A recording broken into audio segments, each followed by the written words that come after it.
Magandang hapon po sa lahat. Tayo nagbabalik ulit dito sa ating munting channel, Samuel Soriano TV 29, para mapag-discuss ulit ng another coins kung magkano na ang kanyang mga presyo sa ating mga pandaigdigang platform. Ayan po.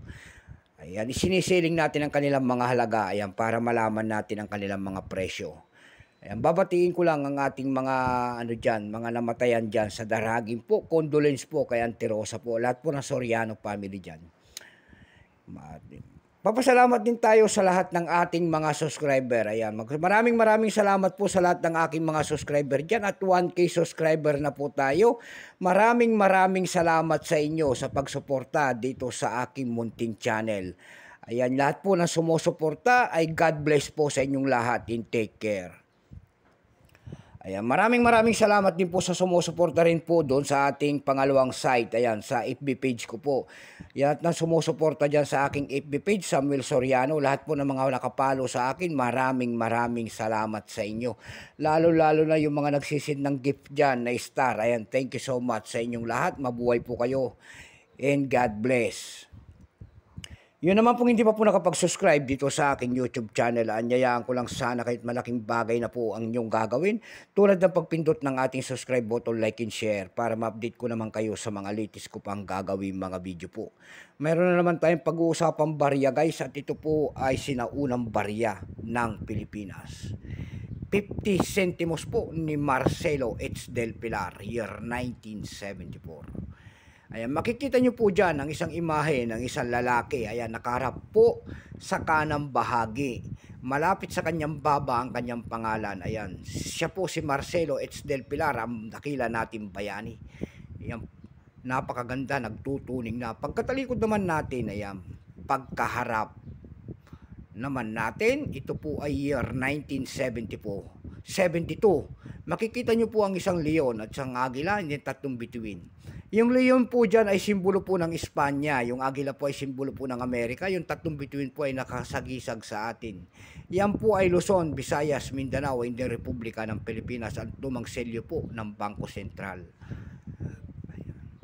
Bago tayo magsimula sa ating talakayan, ayan, kilalanin mo muna natin siya para makita natin ang kanyang presyo kung magkano na. Issue nito ay Philippines po, Period Republic, 1946 up to date po. Type nito Standard Circulation Coins. Years 1967 hanggang 1974. Value nito 50 centimos. Currency piso, 1967 up to date po. Composition niya ay nickel brass. May bigat lamang 8 grams. May habang 27.5 mm. May kapal po naman itong 1.95 mm. Hugis po bilog. Orientation ay coin alignment. Itinigil naman ng paggamit sa barya na to ng Pilipinas noong January 2, 1998. Number N-4515. Reference number KM-200. Ayan. Ito pong year 1974, ito po ay Denverment. Ayan. And San Francisco Mint. Ayan. Ito po ay 16% lamang. Kung ilang piraso naman ang pinagawa sa barya na hawak natin, ito po ay 5,104,000 piraso po. May presyo po ito doon sa ating numista.com. Binigyan na po ng presyo ng ating mga kolektor. Yung kanyang very fine ay 16 pesos. Ay yung kanyang fine ay 25 pesos. Very fine ay 25. Extra fine ay 28. Ayan po. Tayo naman po'y dumako sa kanyang mga presyo sa ating mga online selling. Doon sa ating ebay.com, nakakita ko tayo nagbebenta doon ng $13.29 na nito. Nasundan po yan ng $4. Mayroon na rin tayo nakita doon na $4.49. Yung pinakamababa po na bintahan doon ay nagkakahalaga po ng $3.20. Tayo naman po'y dumako sa pangalawang website tulad na lamang po ng Carousel PH. Sa Carousel PH po mayroon tayong nakita nagbebenta doon na 600 pesos. Nasundan po yan ng 525 pesos. Yung pinakamaliit po doon nakita natin ay 300 pesos na bintahan. Ayan lamang po ang ating may babahagi. Keep safe po sa lahat. God bless.